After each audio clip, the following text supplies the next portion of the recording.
どうしたって許せない夢も止まれない今も誰かのために強くなれるならありがとう悲しみよ。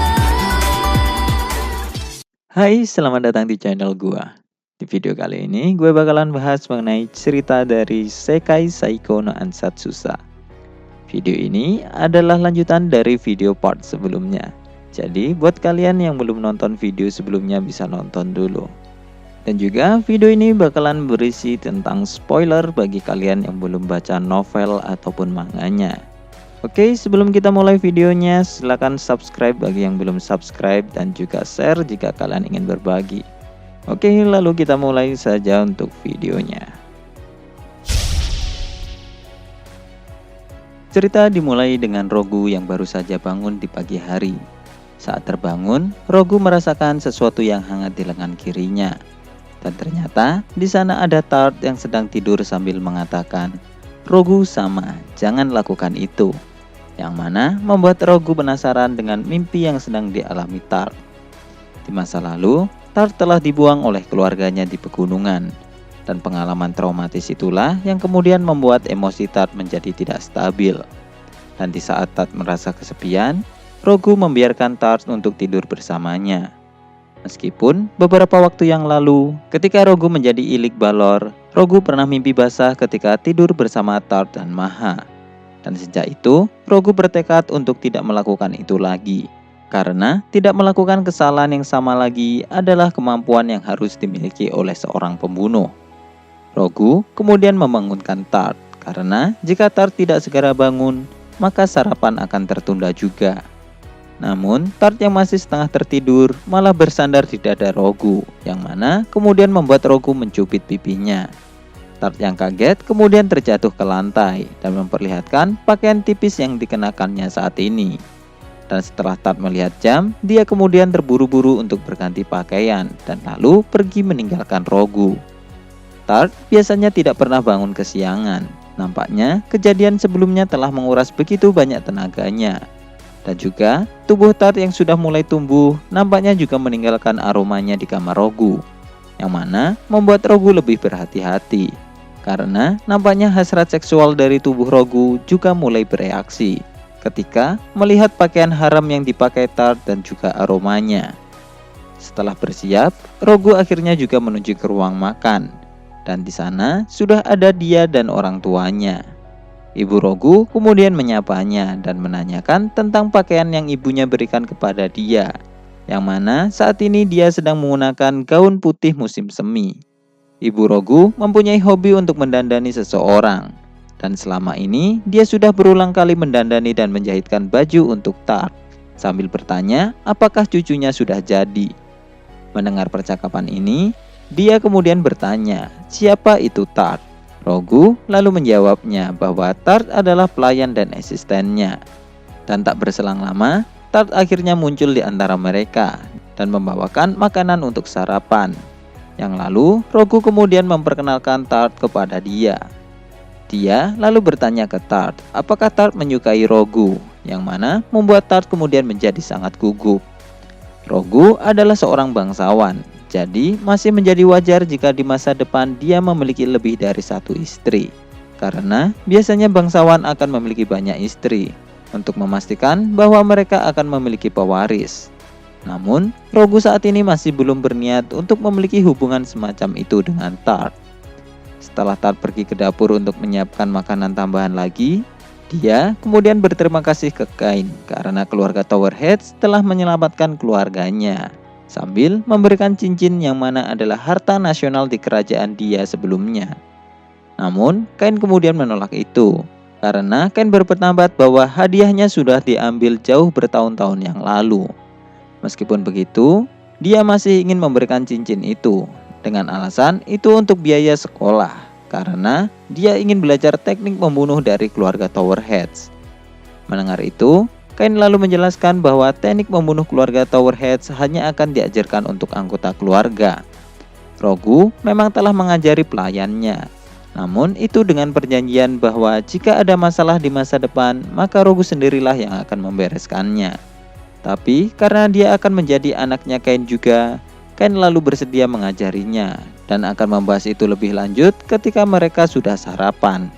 Menu utama sarapan kali ini adalah sup ikan kering, yang mana dia belum pernah memakannya. Semua makanan yang berada di meja merupakan resep keluarga Tower Heads, yang mana menurut Rogu memiliki cita rasa yang lebih enak daripada makanan kota. Dan mereka semua kemudian makan bersama dengan santai. Beberapa saat kemudian, Kain lalu mengatakan bahwa dia tidak bisa menggunakan identitasnya sebagai dia Vicorn lagi setelah insiden pemberontakan pengikutnya sebelumnya. Dan oleh karena itu, Kain lalu mendaftarkan dia sebagai adik perempuan Rogu yang bernama Claudia Tower Heads. Dia sempat ingin menolak untuk dijadikan adik karena dia lebih tua 2,5 tahun daripada Rogu. Namun, Kain menolak permintaan dia karena untuk saat ini Kain tidak bisa menyiapkan daftar keluarga yang baru. Dan jika memaksa, maka akan muncul kemungkinan bahwa di masa depan mereka akan mendapatkan masalah baru. Identitas Claudia Tower Heads sebenarnya sudah dibuat oleh Kain sejak 14 tahun yang lalu, dengan tujuan untuk memasukkan kandidat penerus keluarga lain jika Rogu sampai mati. Di keluarga cabang Tower Heads ada seorang gadis berusia 14 tahun yang mempunyai bakat membunuh juga. Meskipun Rogu telah mengalahkannya, ada kemungkinan bahwa wanita itulah yang digunakan untuk berjaga-jaga untuk meneruskan suksesi keluarga jika Rogu mati. Melihat kekhawatiran dia, ibu Rogu kemudian mengatakan bahwa tidak masalah jika dia mengaku berusia 14 tahun, meskipun dia sudah berusia 16. Karena tubuh dia sendiri masih terlihat seperti anak berusia 12 tahun. Nampaknya darah Vicorn mempunyai keunggulan tertentu. Ibu Rogu yang juga merupakan mantan anggota keluarga Vicorn juga memiliki penampilan yang nampak lebih muda daripada usianya. Bahkan saat berada di pesta, Kain dulu mendapatkan tatapan yang kurang enak karena penampilan muda ibunya, yang mana Kain hampir dikira sebagai lolicon. Kain kemudian melanjutkan pembicaraan bahwa dia mempunyai satu alasan lain lagi kenapa Kain membuat dia berusia 14 tahun.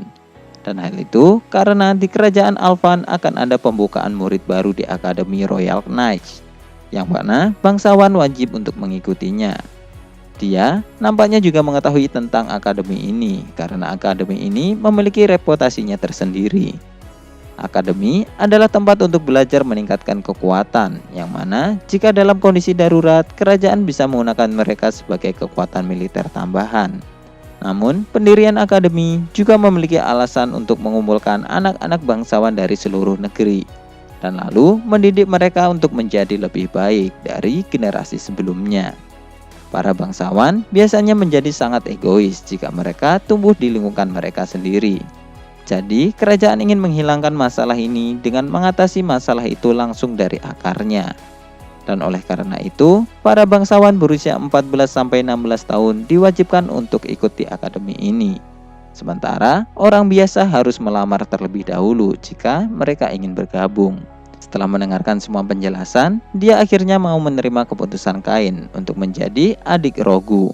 Meskipun dia kemudian mengatakan bahwa dia kecewa karena jika dia menjadi adik Rogu, dia tidak akan bisa menjadi istrinya.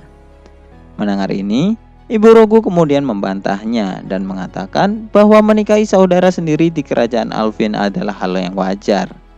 Rogu lalu melanjutkan penjelasan ibunya yang masih mengambang seperti benda di tengah sungai.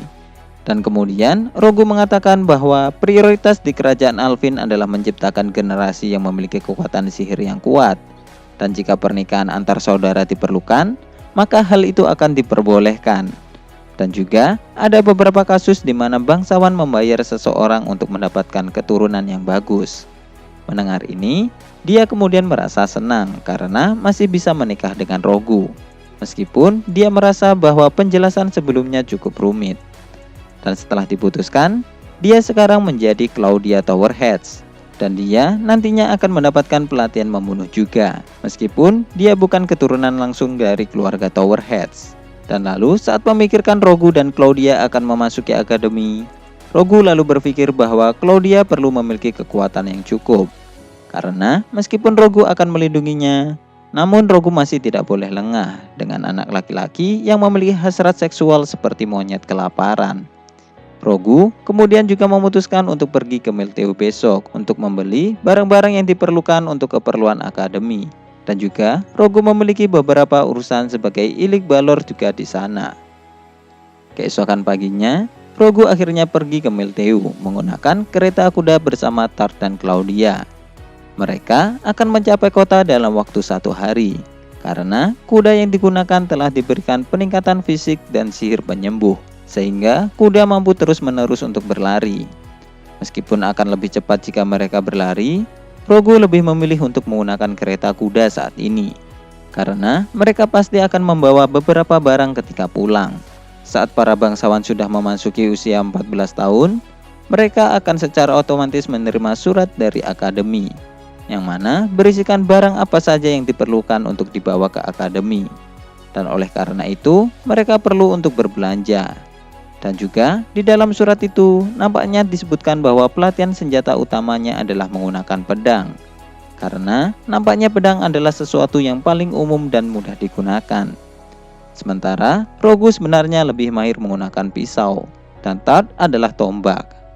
Selama di perjalanan, Tart lalu bertanya ke Rogu, apakah tidak masalah jika dia ikut Rogu pergi ke akademi? Yang mana kemudian dijawab oleh Rogu bahwa itu tidak masalah, karena bangsawan diperbolehkan untuk membawa seorang pelayan. Dan juga nampaknya Rogu akan membutuhkan Tart sebagai asistennya di akademi. Dan akhirnya mereka bertiga telah sampai di Milteu. Tidak seperti sebelumnya, Rogu saat ini pergi ke Milteu menggunakan identitas aslinya dan tidak menggunakan identitas sebagai ilik balor, yang mana kemudian membuat Rogu menjadi tidak dikenali oleh banyak orang. Saat berbelanja, Claudia tiba-tiba melihat ke stand makanan bernama Barta, yang mana adalah makanan yang berasal dari adonan tepung yang diberi madu, serta diolesi selai yang dipilih sendiri di atasnya. Claudia nampaknya sangat tertarik pada makanan itu, karena mulutnya seperti mau mengeluarkan air liur. Melihat ini, mereka bertiga pun kemudian memutuskan untuk membeli makanan itu.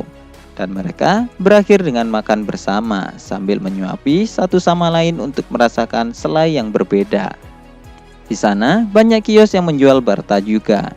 Namun nampaknya kios tempat mereka membeli mempunyai rasa yang berbeda dan menjadikannya lebih enak dari Barta pada umumnya. Setelah makan, mereka bertiga kemudian melanjutkan berbelanja.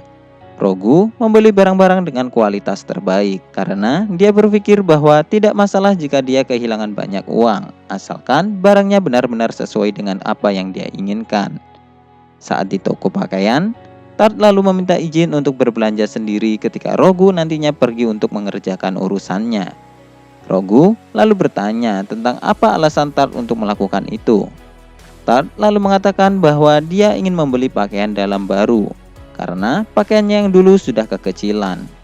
Mendengar ini, Rogu cukup terkejut bahwa dengan ukuran milik Tart saat ini, ternyata Tart masih bisa berkembang lebih besar lagi.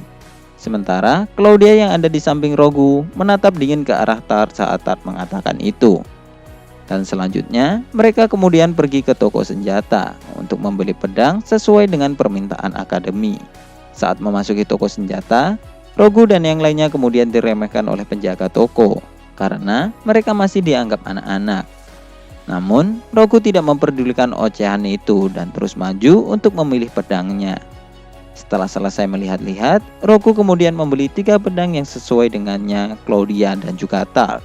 Harga pedang yang dibeli 2 kali lipat dibanding harga pedang pada umumnya, karena memang kualitas pedangnya lebih bagus.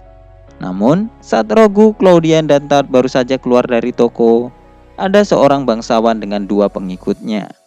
Bangsawan itu terus melihat ke arah Claudia dan Tart dengan nafas yang terengah-engah serta selangkangannya yang sudah membesar. Rogu tahu bahwa berurusan dengan mereka pasti akan merepotkan. Jadi, Rogu kemudian memutuskan untuk menyelesaikan masalah itu sebelum masalah itu terjadi. Rogu kemudian berjalan melewati Claudia dan Tart sambil menembakkan peluru udara ke arah rahang bangsawan itu untuk menguncang otaknya. Yang mana akibat dari serangan itu, bangsawan itu pun kemudian langsung pingsan. Tidak ada yang menyadari bahwa pelakunya adalah Rogu, karena selama penyerangan Rogu telah menyembunyikan kekuatan sihirnya menggunakan trik yang dia pelajari. Dan lalu Rogu, Claudia, dan Tad akhirnya kembali ke penginapan, yang mana sudah mereka pesan sebelumnya, karena mereka tidak bisa menggunakan rumah Ilik Balor. Dan rencana yang akan dilakukan untuk besok adalah Claudia dan Tad akan pergi berjalan-jalan berdua saja, sementara Rogu akan pergi untuk menyelesaikan urusan lainnya. Claudia lalu bertanya ke Rogu, apakah Rogu akan menemui istri lokalnya. Meskipun Rogu akan bertemu dengan Maha, namun Rogu menjawab bahwa dia tidak mempunyai istri lokal. Setelah mendengar itu, Claudia lalu mengatakan bahwa dia akan menikmati jalan-jalannya bersama Tad besok. Sementara Rogu sudah tidak sabar untuk bertemu dengan Maha, karena Maha sudah mendapatkan salah satu benda dari harta karun suci yang sudah lama Rogu inginkan. Rogu sangat tertarik dengan senjata kuat, karena jika Rogu bisa menganalisanya, Rogu mungkin bisa membuat senjata seperti harta karun suci sendiri. Setelah selesai berbelanja, Rogu kemudian membawa Claudia dan Tad ke penginapan mewah dengan pelayanan makanan yang luar biasa. Di penginapan itu mempunyai dekorasi ruangan yang sangat bagus, dan juga makanannya sangat mewah dan enak. Tad saat ini memakai pakaian biasa dan bukan pakaian maidnya, karena Tad akan ikut makan malam juga. Dan tidak seperti biasanya, Tad sekarang menjadi lebih diam, karena Tad merasa tidak pantas untuk duduk bersama dengan Claudia dan Rogu di tempat yang mewah ini. Mendengar itu, Rogu kemudian mengatakan bahwa ini mungkin bisa dianggap sebagai hadiah untuk Tad, dan supaya Tad tidak bosan menjadi pelayannya. Mendengar ini, Tad lalu mengatakan bahwa dia tidak akan pernah bosan untuk melayani Rogu. Claudia yang melihat Rogu dan Tad kemudian mengatakan bahwa dia iri dengan kedekatan antara Tad dan Rogu, dan mengatakan bahwa mereka berdua nampaknya memiliki hubungan yang panjang. Mendengar bahwa Tad terlihat memiliki hubungan dengan Rogu, akhirnya membuat wajah Tad menjadi merah merona. Dan Rogu kemudian tambah menggoda Tad dengan mengusap sisa makanan yang masih menempel di bibirnya. Keesokan paginya, Rogu kemudian menggunakan penyamarannya sebagai Ilik Balor, dan lalu pergi ke toko utama Natural You, yang merupakan merek kosmetik paling terkenal dari perusahaan Balor. Rogu masuk melalui pintu belakang dan akhirnya dia bisa bertemu dengan Maha. Melihat Rogu, Maha kemudian menjadi senang, dan terlebih ketika Rogu memujinya sebagai gadis cantik, yang mana kemudian Maha mengatakan bahwa dia akan siap kapan saja jika Rogu ingin menjadikan Maha sebagai wanita dewasa. Rogu memang sudah memikirkannya sudah lama bahwa Tad adalah gadis yang imut, sedangkan Maha adalah gadis yang cantik. Dan selama berjalannya waktu, hal itu kemudian semakin terbukti. Setelah saling menyapa, Rogu dan Maha kemudian saling mengobrol sambil meminum teh. Dan setelah beberapa saat, Maha kemudian mengeluarkan sebuah kotak dari berangkas yang merupakan artefak dari harta suci yang bernama Viance Bag. Rogu lalu bertanya tentang bagaimana cara kerja artefak itu, yang mana bukanlah sebuah senjata. Harta suci tidak selalu menjadi senjata, namun bisa saja itu adalah benda lain. Mendengar itu, Maha lalu memperagakan penggunaannya, yang ternyata benda itu bisa menyimpan barang apapun jika memasukkan sihir ke dalamnya, dan untuk beratnya akan tetap mengikuti berat dari artefak itu. Meskipun terdengar sangat berguna, namun artefak ini masih juga memiliki kelemahannya, yaitu jika penggunanya berhenti memasukkan sihir, maka benda yang disimpan di dalamnya akan langsung keluar semua. Benda ini mungkin akan sangat berguna terutama untuk seorang pedagang, namun kelemahannya cukup besar bagi seorang yang memiliki kapasitas sihir yang sedikit. Namun bagi Rogu yang memiliki kapasitas sihir yang besar, hal itu tidaklah terlalu buruk. Namun meskipun begitu, Rogu masih khawatir jika dia tidak sengaja menghentikan aliran sihirnya ke artefak, yang mana hal itu akan membuat semua barangnya terlempar keluar. Setelah berpikir beberapa saat, Rogu kemudian terfikirkan untuk menggunakan Full Stone-nya untuk mengisi sihir artefak itu. Dan ternyata hal itu berhasil. Satu batu Full Stone-nya ternyata mampu membuat ruang setengah kereta di dalam artefak itu. Dan hal itu bisa bertahan selama beberapa minggu. Rogu masih memiliki banyak sekali Full Stone di sakunya, karena Rogu selama ini menggunakan Full Stone sebagai media berlatih untuk meningkatkan kapasitas mana sihirnya. Dan dengan jumlah Full Stone yang dimiliki saat ini, Rogu tidak perlu khawatir bahwa sihirnya akan terkuras ketika menggunakan artefak ini. Rogu lalu berterima kasih kepada Maha karena benda ini akan sangat berguna baginya. Namun, Maha malah menggoda Rogu dan mengatakan bahwa dia tidak mengharapkan ucapan terima kasih. Namun, dia akan lebih suka jika mendapatkan ciuman. Rogu tahu bahwa Maha menggodanya. Namun, Rogu kemudian memutuskan untuk mencium pipi Maha, yang mana membuat Maha menjadi kaget dan membeku, karena tidak mengira bahwa dia akan benar-benar mendapatkan ciuman. Melihat ekspresi Maha yang lucu, Rogu kemudian mencium pipi Maha sekali lagi, dan lalu melihat ekspresi di wajah Maha yang tidak seperti biasanya. Oke, sekian dulu untuk pembahasan video kali ini. Kelanjutan cerita akan dibahas ke video selanjutnya.